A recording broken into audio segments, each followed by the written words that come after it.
காலையில எந்திரிச்சதும் சோம்பு, சீரகம் கொதிக்க வச்ச தண்ணி குடிச்சுட்டு, ஒரு 1/2 மணி நேரம் கழிச்சு, வார்ம் அப் வித் எக்ஸர்சைஸோட ஒரு 1/2 மணி நேரம் பண்ணா போதும். அதுக்கப்புறம் ஒரு 1/2 அன் ஹவர் கழிச்சு, நெல்லிக்காய், கருவேப்பிலை போட்டு ஜூஸ் குடிக்கணும்.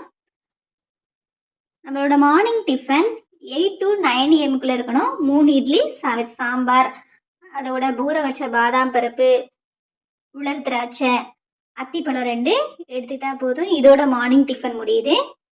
அப்புறம் ஒரு 11 மணிக்கு ஃப்ரூட்ஸு, எந்த ஃப்ரூட்ஸாக இருந்தாலும் ஆப்பிள், ஆரஞ்சு, மாதுளைன்னு எந்த ஃப்ரூட்ஸ் வேணாலும் எடுத்துக்கலாம். மதிய லஞ்சு 1 to 2க்குள்ள கொஞ்சம் ரைஸு, 2 எக் எடுத்துக்கலாம்.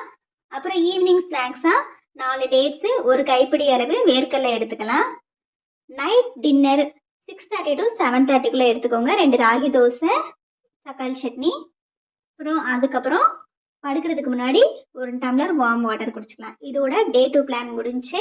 அப்புறம் இடையில உங்கள் வெயிட்டுக்கு தகுந்த மாதிரி தண்ணி எடுத்துக்கலாம். இந்த டே 2 பிளான் பிடிச்சிருந்தா லைக் பண்ணுங்கள், கமெண்ட் பண்ணுங்கள்.